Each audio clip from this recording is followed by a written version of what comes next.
My name is Mike Wolford. I've been in talent acquisition almost 20 years. I've contributed a couple of books. I wrote the AI Recruiter last year. I have the AI Analyst getting ready to go to publish this year. I've written about 75 articles for Recruiting Daily, SourceCon, and other professional blogs. I've worked at NPR, Twitter, Allstate, and Capital One, and a few other conferences. So this is just kind of a fun purple squirrel for me. This is the way that you can reach me. For those of you who want to talk to me, this is how you reach me. Today, we're going to talk about pivoting and the profession of recruiting, and we're going to answer a few questions. First, we're going to talk about talent intelligence and why it's important to us as recruiters and sourcers. And then we're going to talk about, actually, Steve set us up perfectly. Should we stay in talent acquisition, or is it time to pivot? And I'm going to use the tools of talent intelligence to examine our career and our profession, mainly recruiting. Um, and we're going to talk about, should we stay in talent acquisition long term? Is this something we should leave? And if I stay, and if we stay, what should we focus on? What skills do we need to develop if we're going to remain in this profession? So this is what I want to talk about. I do have our friendly neighborhood AI here, and I want to share this with you. And let me stop sharing my screen for just a second. Stop sharing. And I'm going to go back to sharing again. This time I'm going to make sure we have sound. So I'm going to share this, and I'm going to share sound and optimize it for a video clip and share. Okay, can we see this now? Awesome. Greetings. I'm excited to introduce this vital presentation on data-driven strategies in talent acquisition. My name is Alex Morgan, and today I'll be your guide through some of the most critical insights that can reshape how you approach recruiting, sourcing, and talent intelligence. The world of talent acquisition is constantly evolving, and with the increasing availability of data, it's more important than ever to leverage this information to stay ahead of the curve. In this presentation, Mike Wolford, a seasoned expert with extensive experience in the industry, will walk you through how to make informed decisions based on data, optimize your sourcing strategies, and align your career trajectory with the future demands of the market. Whether you're a recruiter, sourcer, or talent intelligence analyst, this session will provide actionable insights that you can implement immediately.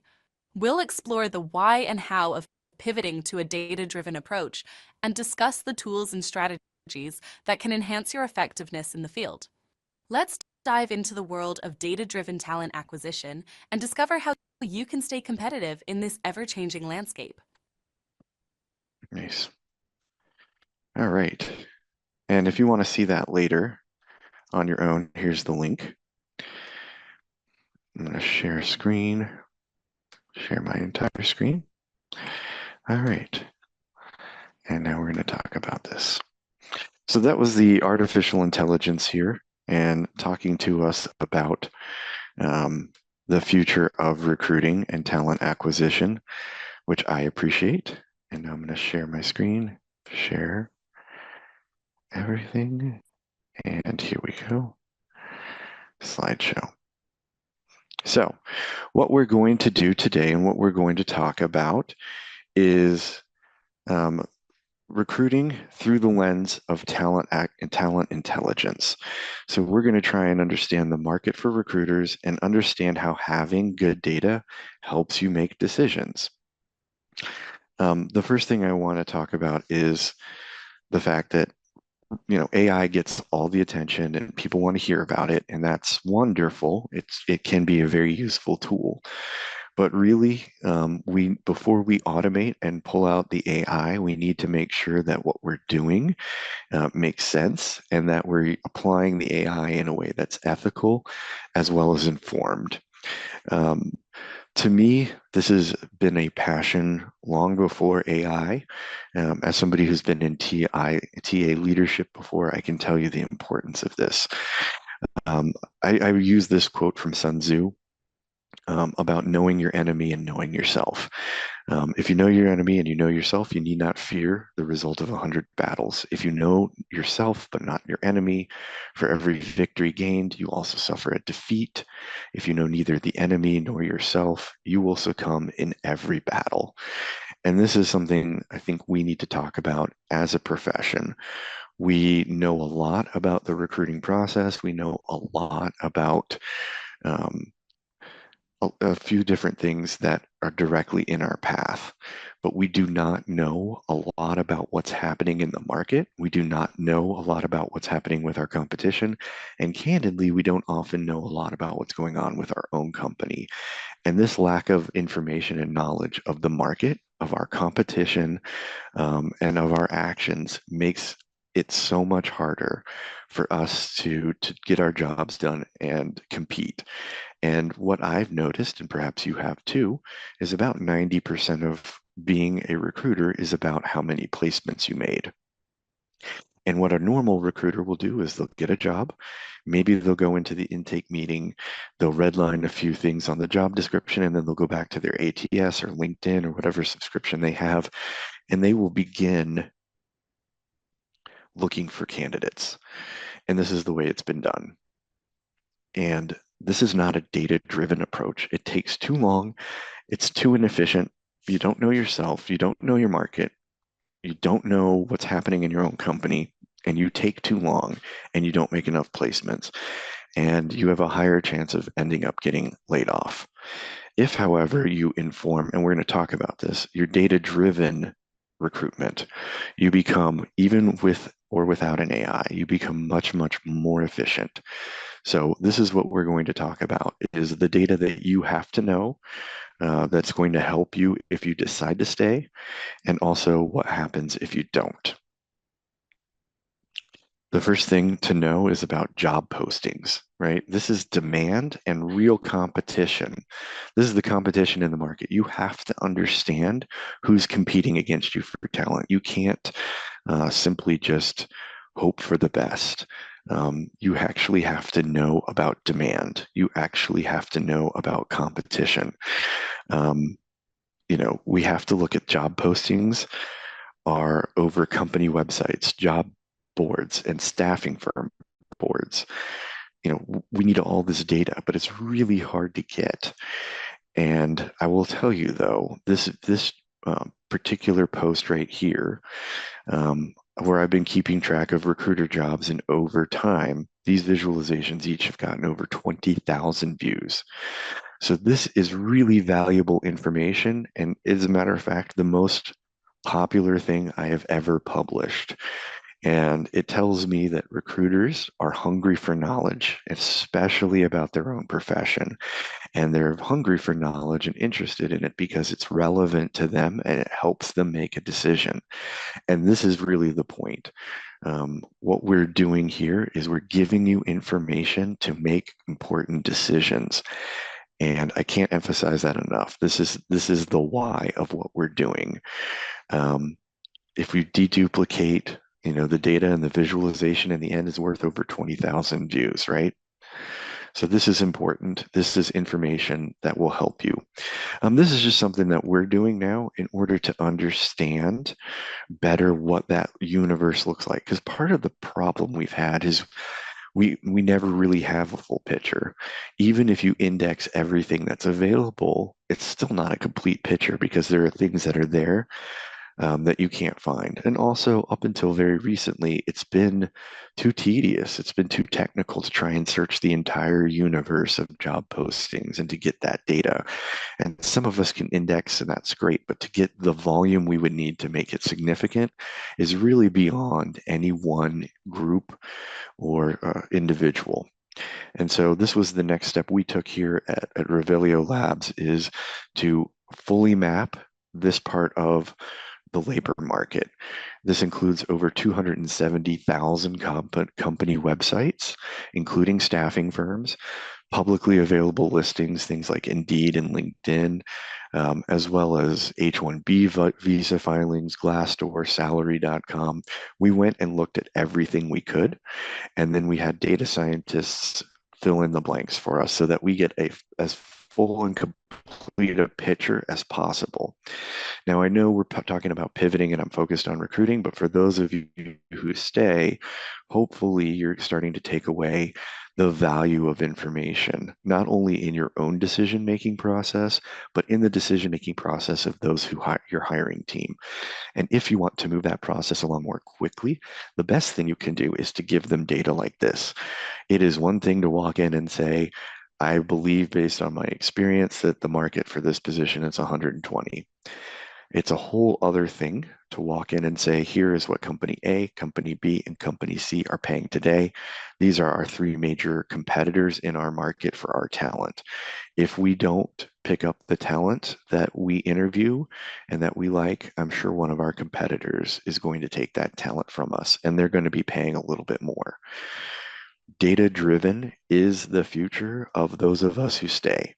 If some of you are saying this isn't for me, I don't like data, I like people, then maybe the profession, it is time to pivot because the profession is pivoting. We are moving from being tactical delivery to strategic advice. Tactical delivery is going to be taken over by AI. It's going to do the phone interviews, it's going to do the outreach, it's going to inevitably take those scheduling, those responsibilities from us. What will be left is being the strategic advisor to the business by providing them information like this and being the advocate for our clients by helping them through the process and preparing them for their interviews. So to me, this is a preview of what's to come for those of us who decide not to pivot or who pivot into data. Um, this is another option. So for those of you who are thinking, hey, maybe it is time for me to make a move. How does one of the places that we come from and one of the places that we go is sales. So one of the things talent intelligence would be able to do, and this is helping you, but imagine your client and their position. You can do a side-by-side comparison and see what two different roles make. The same role in different companies, the same role in different geographies, different roles, similar roles in different geography, in the same geography. Lots of options in talent intelligence.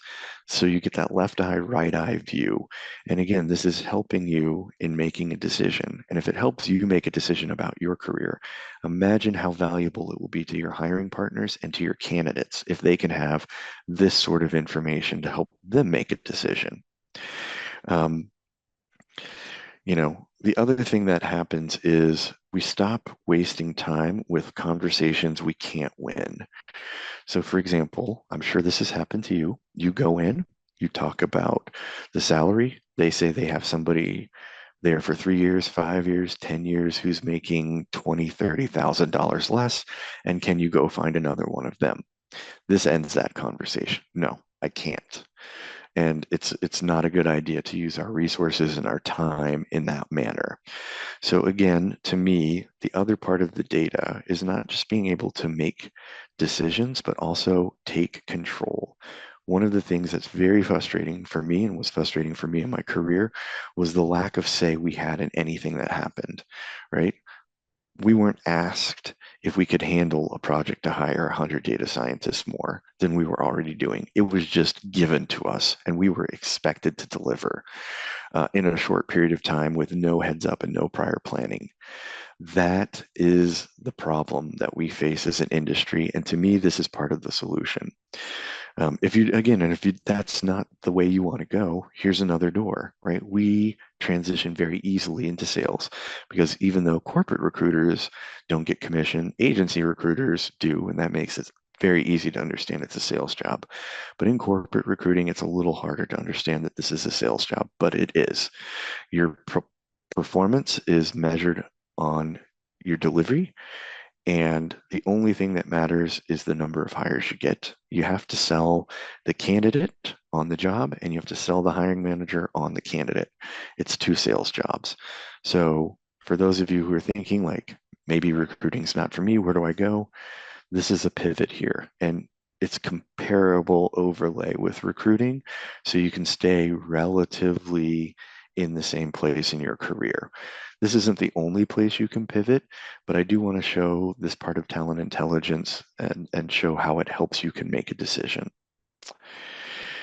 This is us. this is what recruiters look like globally. If you're going to do diversity benchmarking, you need to understand the market you're recruiting from. It's impossible to benchmark your progress when you don't know what anyone else is doing or what the market is doing. This is part of knowing the enemy that Sun Tzu spoke about, or competition in our modern terms. But this is recruiting. On average, we stay about 3.8 years in a job. Salary is about 110. Now that's pulled left or to the left of the curve by things like tech recruiting and healthcare recruiting right now, which are paying premiums. Maybe not as much for, high volume call center staffing and blue collar staffing. So, but overall, that's about the average. What I found interesting was 90% of us are college educated. Or well more than 90. It's probably closer to 96, 97% of all people in TA that list themselves as recruiters and sourcers also have a degree. Here's the part that we talked about earlier with the CEO of HireEZ. Um, very candidly, what's happening to our industry? It's growing at an almost negative 5% per year. That means it's shrinking. And we are probably going to balance out here in Q3, Q4, and come to around 0%. But this is the trend moving forward. There are going to continue to be fewer jobs um, as automation takes over and takes hold in recruiting. It's not going to happen overnight, but it is happening eventually. And what will happen, and what this data tells me is happening, is that slowly but surely companies are automating the recruiting process and saving time and getting the same amount of hires effectively. And so they're not going to just let us all go like in 2022 and 2020 and 2009. I was here for all of those. That's not going to happen this time. This is just going to be a slow, um, monotonous change. And so for those of you who are thinking, you still have some time, but there are going to be less opportunities in the future than there were in the past. And that's just the truth of what happens when AI is automating certain functions in our profession too. And as we see an increase in adoption and automation, we will see less recruiters. Now, a word of caution, we can go the way of milk delivery people. Just because there has to be a human in the loop doesn't mean that that needs to be a recruiter.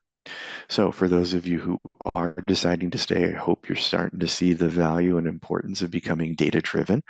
Not only does it allow you to become more efficient as a recruiter, it also allows you to articulate strategy and talk about things that are a value add besides just hires.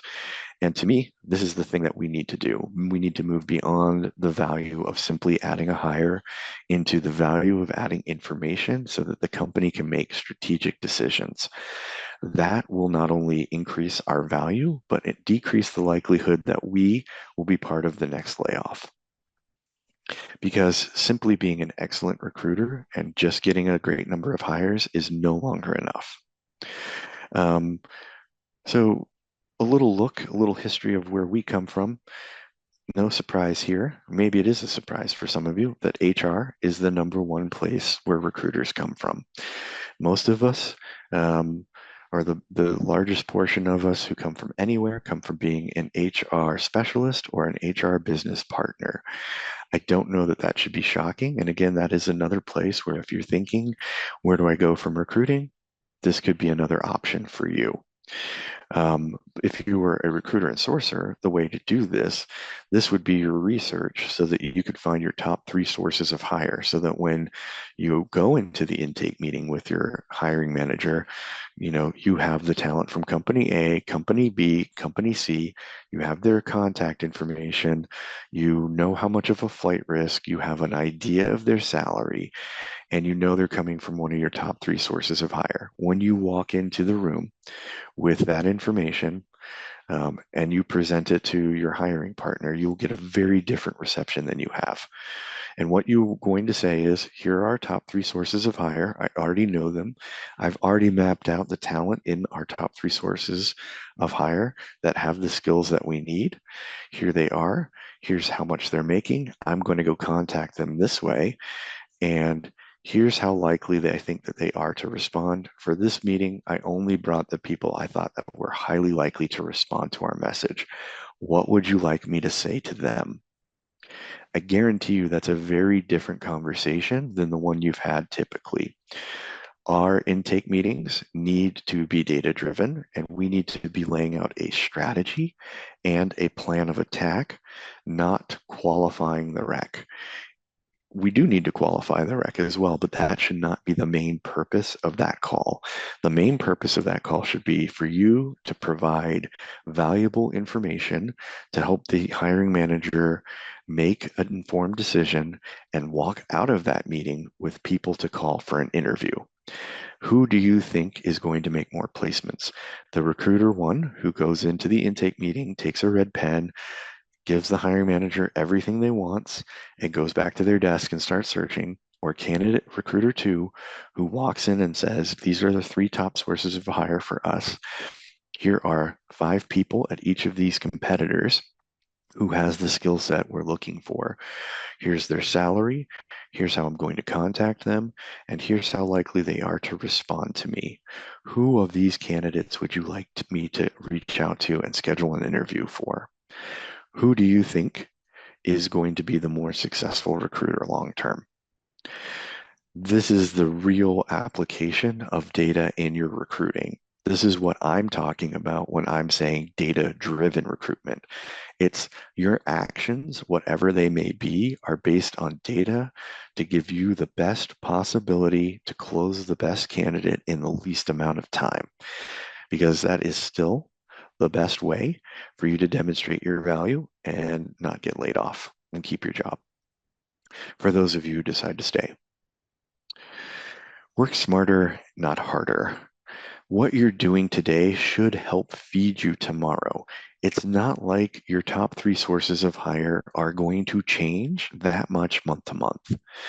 So what you need to do is to gather then everything that you need, both strategically and tactically, in one place, so that when you walk out of that meeting, you have a spreadsheet like this where you can say, here, I'm going to go recruit these people now. I have strategically presented my plan. We've all agreed with my plan. Now I'm going to go tactically deliver. Now, I'm here at Revelio because I felt like we needed both of those, and I felt like we can do that here. We can do the strategy and provide you with the high level information like we've just gone through for recruiting, but also the tactical delivery. Now that I need to go execute my strategy, one of the things that has been hard for me when I've had talent intelligence in the past was I was never given the candidates. I'm going to mention LinkedIn here because they're well known, but like LinkedIn Insights, for example, when you do a search, you only get 20 results. Now, I don't know why they don't give you the rest of the results, but they don't. But they could, and that would be useful because then you could go directly from developing and improving your strategy right into deploying it tactically. Um, and with us having so many systems and so many tools powered by so many different things, it becomes challenging to keep track of where everything is. So one of the things I like and one of the things I look for when I'm working is a tool that allows me to do strategy and tactics in one place. It gives me as much um, you know, in one place as possible. For me, the other pieces of information that are helpful tactically in delivering are things like flight risk. The higher the flight risk, the better it is for me as a sourcer because the more likely they are to respond to me. So if I had the information, the first people I would logically want to contact are the people at my top competitors who have the skills, who are high flight risk, because those are not only the high value candidates, they're also the high likelihood to respond to me. And I know in recruiting and sourcing, you guys are all getting excited about the list with all these emails. And I think that's fantastic. I got excited about it too. But honestly, identification is not the bottleneck. that we need to focus on. Engagement is the bottleneck. And if you can go into your intake meeting and take 15 prospects with you and walk out with 5 people to contact about an interview, I guarantee you're going to write a very different email to them than the spam email that the recruiter number one who's going through LinkedIn or Dice or the ATS is writing. And you're going to get an interview with a high quality candidate much, much faster and with much less effort than the recruiter who is blindly going through the false positives, hoping to find somebody somewhere with a matching skill set. Um, Also, you don't have to worry about the false positives. If somebody is doing a very similar job at one of your competitors, that's pretty straightforward. There's very few candidates who aren't just going to fit if they're coming from one of your top 3 sources of hire. So, this is what I'm talking about. You need to understand and be able to deliver strategic insights and then change with data how you tactically deliver. This is the pivot to me as far as I'm concerned that we need to make. I've been talking about this particular pivot independent of artificial intelligence for a long time. The adoption of artificial intelligence to our profession has simply accelerated this trend where more and more of scheduling, outreach, interviewing is going to be removed from the recruiter and the recruiting profession. And we need to replace it with something else that's valuable. And that to me is information that helps make good decisions. This is a sample of our data if you'd like it. For those of you who are still with me, and I appreciate it. Here's how you reach me. You can set up a time on my calendar. We can talk data. We can talk AI. You can reach me on LinkedIn, or you can just message me directly, and I'll make sure I put all this into the chat. And I'm going to stop sharing